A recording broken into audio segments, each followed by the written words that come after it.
Hey everyone, I'm Candace Scalese. I'm the morning and noon news anchor here at CBS 21 News, and I am bringing you some of the crazy stories of the day, news that you need to know, and we are talking about the weekend weather too because we have a weather warm day. First, I want to tell you about some breaking news that happened earlier this morning. We sent our reporter to a fire around 3:30 a.m., and this is some photos from the scene. You can see all the firefighters there and actually some family members too. The good news here as the family was okay. The bad news is they lost a chicken in this fire. So what happened, according to fire officials, that there was a heating pad that was being used for the chickens to keep them warm during these wintry conditions. And we're told that that actually started an electrical fire. It all happened in a detached garage where the chickens were. Apparently the family was sleeping, right? Because it's 3:30 in the morning. They hear this cracking and banging noise. One of the guys wakes up, realizes there's this massive fire in his detached garage with the flames 20 feet high. They say that they went 20 feet high in the first 10 minutes of that fire. And so we know that one of the chickens did perish in that fire. Our reporter asked, with egg prices, are these chickens being used to sell eggs? They said, no, they do, eat the eggs that the hens produce. But one of the chickens did perish, and all of that started from a heating pad. So that was some breaking news that happened in Warrington Township around 3 o'clock this morning. So the family today, they're really just using this time to clean up. And I think they're just thankful that everything's okay and that they survived the fire. So that was kind of crazy happening overnight. We're also talking, speaking of eggs, about grocery prices. I know when I go to the grocery store, it's like, okay, how can I save money? Coupons I need to clip, right? So this is just some video so you can relate to what it's costing. So when it comes to grocery prices, we just found out Pennsylvania is facing some soaring grocery inflation, second to California. And I don't know about you, but when I think of California, I just expect their prices to be higher than ours. Well, it turns out prices are rising 4% over the past year.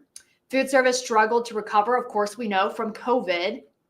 And we know that the rising diesel costs are really crazy too.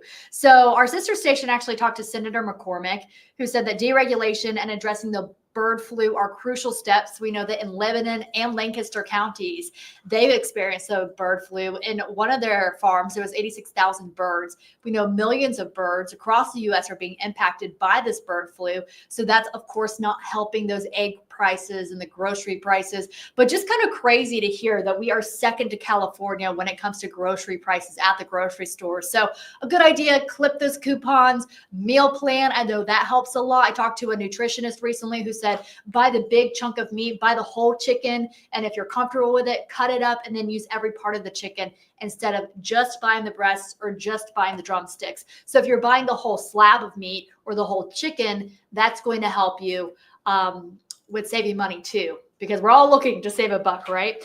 I also want to talk about an upcoming farm bill too that's supposed to hopefully help alleviate some of the prices. We know farming is a huge deal in Pennsylvania. The agriculture industry here is massive.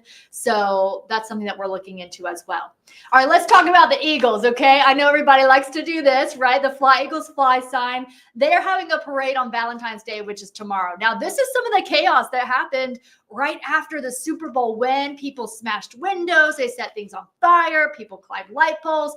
The mayor is asking people, please behave. Let's celebrate safely, right? We want our city intact. We want to celebrate. And here she is saying, basically, guys, let's celebrate safely. They're going to have some open air buses where people can see the team members riding on through. Jalen Hurts talked on CBS Mornings yesterday in an exclusive interview, just talking about his teammates and how hard they have worked to get where they are. A lot of people greeted the team too when they were getting off of the airplane, when they landed from New Orleans in Pennsylvania. And if you are a diehard fan, this is just icing on the cake, having that comeback against the Chiefs and securing it. So a lot of Eagles gear.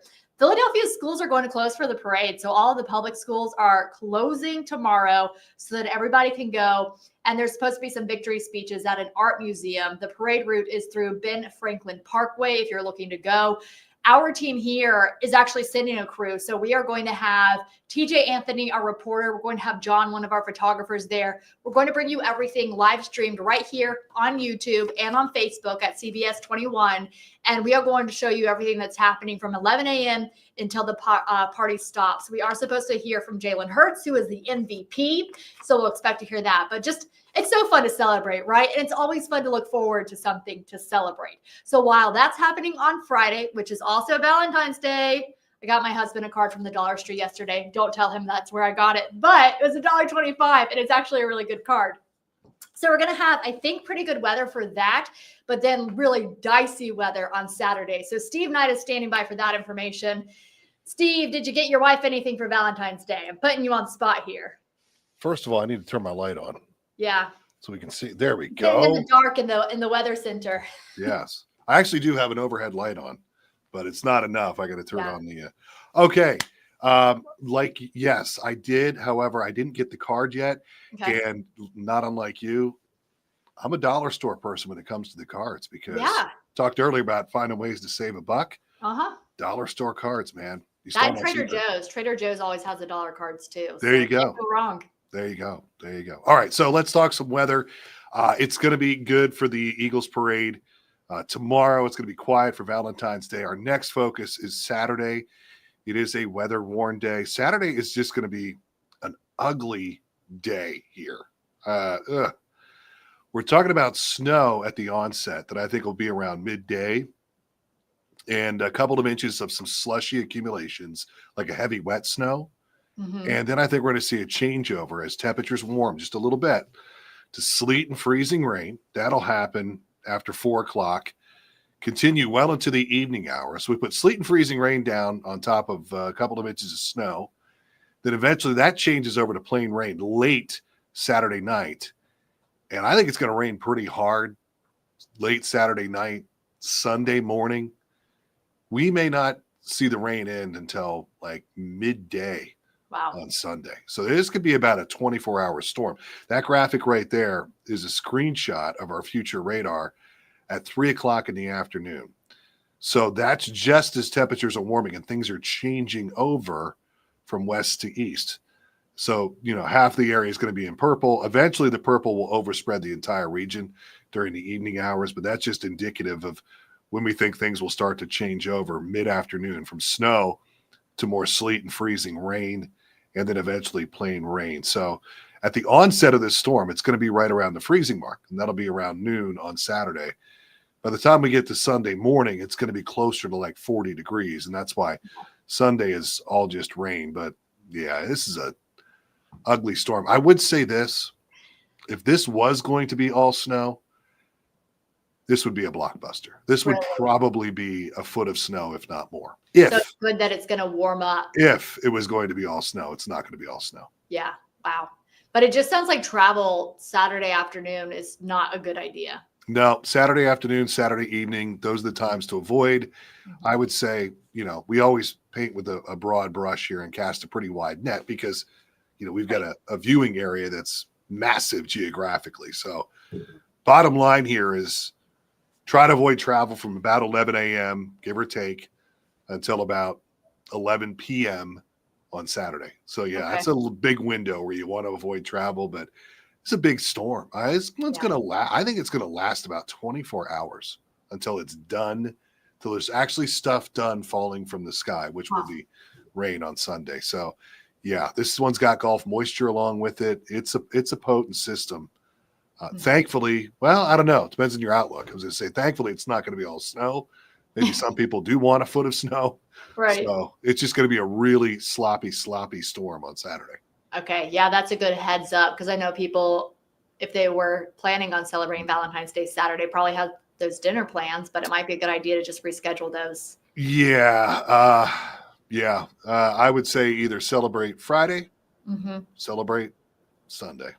Yeah. Do the best you can. People have to work. I get it. And you just can't adjust your schedule on the fly. So, and look, I always caution and say this. We're having this conversation here on Thursday morning. We're talking about a storm that's 2 days away. So it's going to be an ugly storm. There's going to be a lot of moisture with it. Timing could change a little bit. Precipitation types could change a little bit. But this is how we see it right now. But bottom line is we're getting this storm. Yeah. We're not avoiding it. It's not going to miss Not if, but when and how much. It's a matter of timing, precipitation types, that kind of thing. And these are really, really tricky storms to diagnose and predict because we're talking about a temperature difference here from county to county in terms of, like, that graphic's a perfect example. So 3 o'clock in the afternoon, we think everybody in Franklin County is dealing with sleet and freezing rain. Meanwhile, Lancaster, Lebanon, Dauphin counties, they're still getting snow. Wow. So Okay. it's just a degree difference here and there. So Mother Nature's going to throw everything with the kitchen sink at us again on Saturday. All right. Well, we should be prepared by now with the Yeah, weather we've been have, through so, several of these types of storms yeah. here this winter. And yeah, we're just going to deal with another one here on Saturday. I know everybody's getting tired of it. Me too. Yeah. I mean, I was actually thinking yesterday, I was like, remember when we were all excited for the first snow? Remember that? We just need that same enthusiasm with all the rain and sleet Yeah. instead of we're getting like, okay, we're going to be wishing we had this time next year, or maybe, fall of Yeah, next year. down the road.